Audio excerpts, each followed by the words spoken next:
السلام عليكم ورحمة الله تعالى وبركاته، متتبعاتي الغاليات، سعيدة بلقائكم في فيديو جديد على قناتي وقناتكم قناة لالا نوارة. وكنتمنى هذا الفيديو يلقاكم في صحة جيدة. كما شفتوا معايا بديت تحضيرات رمضان، ومن بين هاد التحضيرات المركز الفواكه، وحبيت أنني نشارك معكم هذا الفيديو، وكنتمناكم تبقاو معايا حتى الأخير. غادي ندوز ناخذ الفريز. هنا خديت 3 كيلو ديال الفريز، رقدته شويه في الماء وبديت كنقي فيه، كنحيد ليا داك الورقه ديالته. وخديت هنا واحد 3 كيلو ديال الحامض اللي حتى هو غادي نغسلو مزيان مزيان، وغادي نحاول نحك ليا ديك القشره مزيان، حيت كتكون بعض المرات شي نقاط كحلين، ضروري انكم تحكوه مزيان. وخديت 3 كيلو ديال البرتقال حتى هو غسلته مزيان مزيان كما شفتوا معايا. غادي ناخذ واحد الاناء وغادي نبدا نقطع في هذاك الفريز. يمكن لكم هنا تستعملوا قراده كما شفتوا معايا، انا هنا استعملت غير يدي كنقطع وكنرمي في هذاك الاناء اللي غادي نستعمل. مني غادي نكمل هاد الكميه ديال الفريز اللي عندي،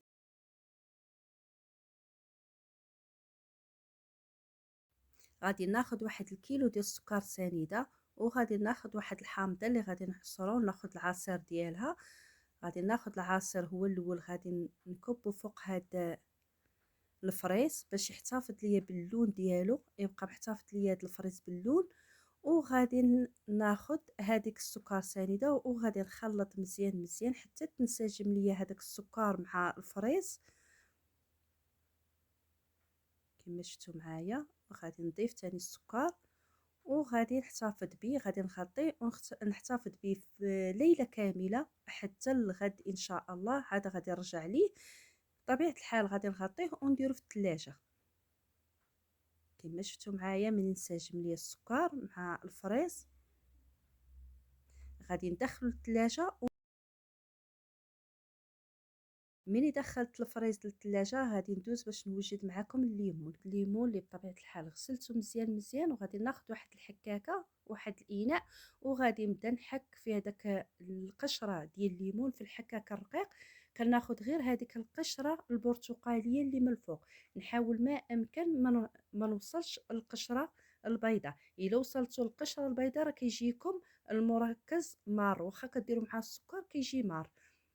كنتمنى انكم تاخذوا بهذه النصيحه وكتبقاو على هذه الطريقه حتى تكملوا الكميه اللي عندكم ديال الليمون. كما شفتوا معايا راه كنحك غير من الفوق غير القشره الليمونيه.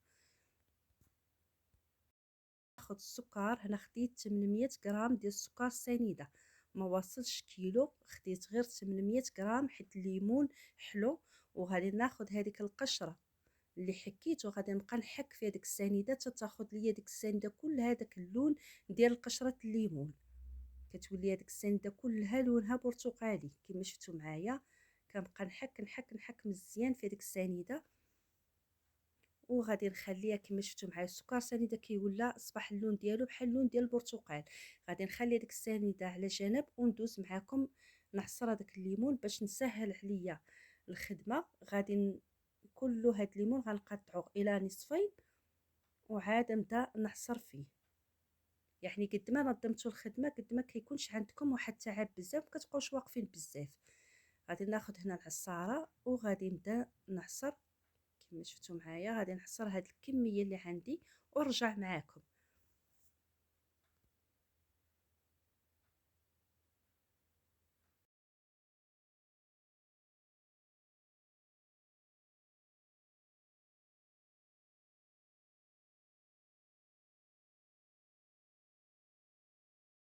ملي كملت الكميه اللي عندي، هذا هي الكميه اللي خرج لي الليمون، رجعت لهذيك السنيده حكيتها شي شويه وغادي نكفوك منها هذاك الليمون كما شفتوا معايا. غادي نحرك مزيان مزيان وغادي نغطي وندخلها للثلاجه.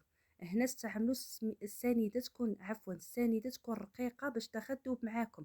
غادي ندوز الحامض حتى هو بنفس الطريقه في الجهه الرقيقه. غادي نحاول ناخذ غير القشره الصفراء، ما نوصلش القشره البيضاء. لا وصلتوا ليه راه غادي يجيكم حتى هو مار، واخا ديروا السكر كيجيكم مار. غادي تبقاو مستمرين بحال هاد الطريقه حتى تكملوا الكميه بحال الشكل ديال البرتقال. ملي كملت الكميه غادي نستعمل هنا كيلو ونص ديال السكر سنيده. يعني هنا بالنسبه للحامض كتستعملوا كل كيلو كتستعملوا له نصف كيلو ديال السكر سنيده. يعني 3 كيلو ديال الحامض استعملت ليهم هنايا كيلو ونصف ديال السكر سنيده، والسنيده تكون رقيقه باش داخل تذوب معاكم. طبيعه الحال هنايا غادي نحك مزيان هذيك القشره مع السكر ديال السنيده حتى تاخذ ليا حتى هي، ما غاديش تاخذ ليا اللون بزاف، ولكن حتى تاخذ ليا حتى هي ديك النسمه ديال الحامض. وباش نسهل عليا الخدمه طبيعه الحال غادي نقطع هذا الحامض الى نصفين كامل، وعاد غادي نبدا نعصر فيه كما شفتوا معايا نفس الطريقه ديال البرتقال. غادي نكمل هاد الكميه اللي عندي ونرجع معاكم.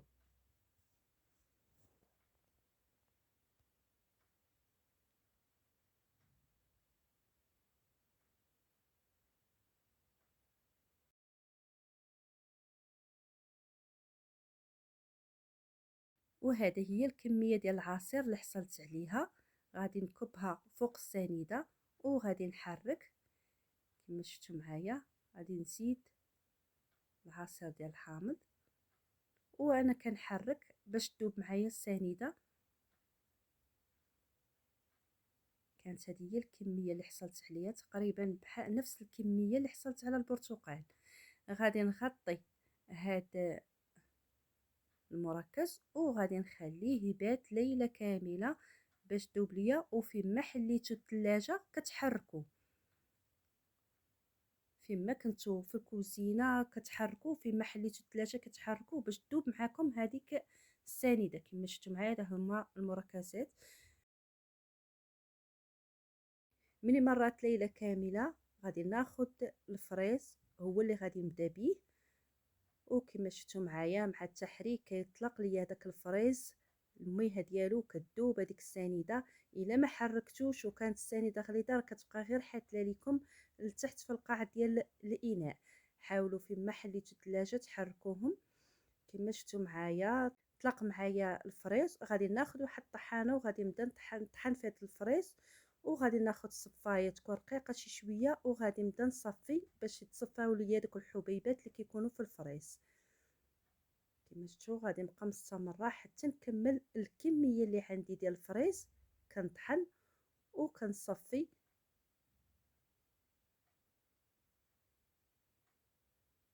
ونبقى مستمره حتى نكمل. وكما شفتوا معايا الفريز بقى محتفظ باللون ديالو مع هذاك العصير ديال الحامض اللي ضفت ليه. ما تغيرش اللون ديالو، بقى اللون ديالو حمر كما شفتوا معايا.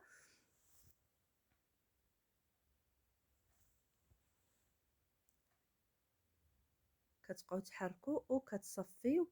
كنصفيوه من هذوك الحبيبات اللي كيكونوا في الفريز. وكانت هذه هي الكميه اللي حصلنا عليها، كميه لا باس بها. غادي ناخذ البواطات اللي غادي ندخلهم الفريغو وغادي نعمر. وكانت هذه هي الكميه اللي حصلت عليها. وغادي ناخذ الحامض حتى هو بنفس الطريقه غادي نبدا نصفي فيه مباشره. ما غاديش نحتاج نطحنو، غادي نصفيه. غادي ناخذ واحد الصفايه تكون رقيقه وغادي نحرك. بطبيعه الحال السكر سنيده راه داب. وغادي نبدا نصفي هذا الحامض غير كنصفيه ونبقى مستمره. وطبيعه الحال هذاك القشور اللي غادي كنبقى نحك في هذاك الحامض مع الصفايه حتى يبقاو ليا غير القشور ديال الحامض. وبطبيعه الحال القشور غادي نحتفظ بهم حتى هما في واحد البواطه. غادي كنستعملهم في عده استعمالات، مثلا كنستعملهم في الكيك، كنستعملهم في البسبوسه، كنستعملهم في الحلوى. اي حلوى بغيت نسمها بالقشور ديال الحامض كنستعمل هاد القشور. كيكونوا موجودين عندي غادي نحتفظ بهم بطبيعه الحال. ومن صفيت الحامض الكميه ديال الحامض كامله اللي عندي غادي نديرها حتى هي في بواطات كما شفتوا معايا. كان هذا هو القشور ديال الحامض.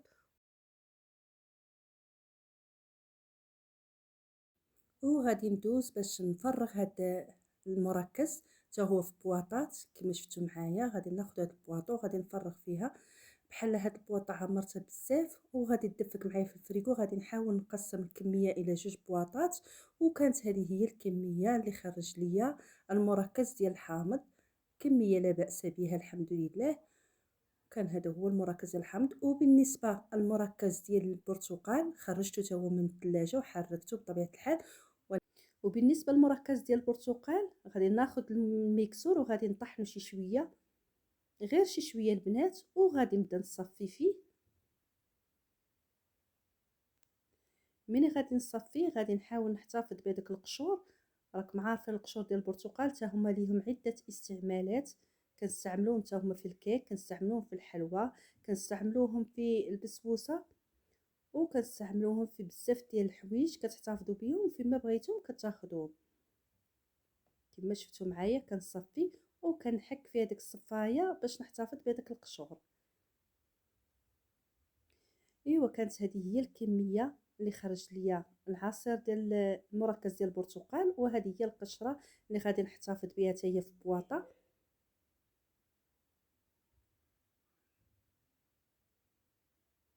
كما شفتوا معايا احتفظت بهذيك القشره في واحد البواطه، وغادي ندخلها حتى هي المجمد. وبالنسبه للمركز حتى هو غادي نفرقوا على جوج بواطات وندخل كل شيء للمجمد.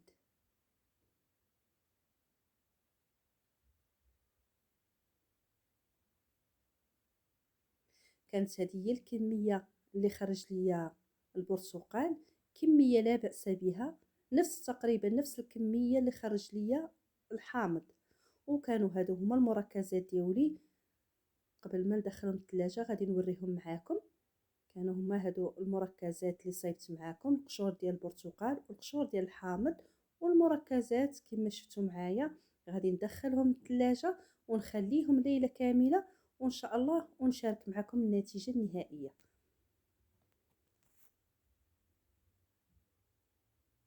ملي خرجتهم من الثلاجه من بعد ما دازت، انا هنا تقريبا خليتهم تقريبا شي يومين هكاك ولا اكثر اللي خليتهم.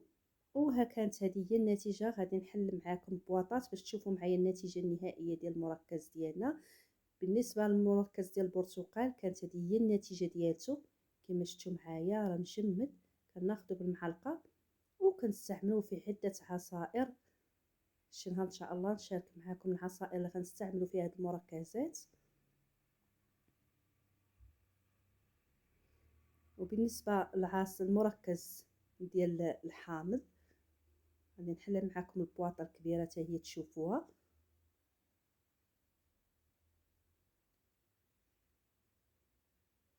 كما شفتوا معايا البنات كيجي ناجح وكتحتفظوا منه صراحه، واخا كتعبوا شي شويه ملي كتكونوا توجدوا فيه ولكن كتهناو في الاخير. وبالنسبه للمركز ديال الحامض راه ما كيجمدش معنا بزاف كي البرتقال والفريز. هانتوما غادي نوريكم النتيجه ديالته. شفتوا البنات ما كيجمدش معكم بزاف بالنسبه للحامض. وغادي نوريكم المركز ديال الفريز حتى هو. كما شفتوا معايا الحامض والبرتقال والفريز. هذه هي النتيجه ديال المركز ديال الفريز. كما شفتوا معايا راه مجمد. وقت ما احتاجيتو كتاخذوا منه وكطحنوا به. ان شاء الله كما قلت لكم غادي نشارك معكم بعض العصائر من هذا المركز. وكانت هذه هي النتيجه النهائيه ديال المركزات ديالنا. كنتمنى انه يعجبكم الفيديو ديال اليوم، وكنتمنى الناس اللي يلاه كينضموا للقناه ديالي وكيشاهدوني لاول مره ما ينسوش انهم يشتركوا معايا باش دائما يوصلهم الجديد. وما تنسونيش من التعاليق الزوينه، وما تنسوش انكم تبارطاجيو الفيديو مع الاهل والاصدقاء ديالكم.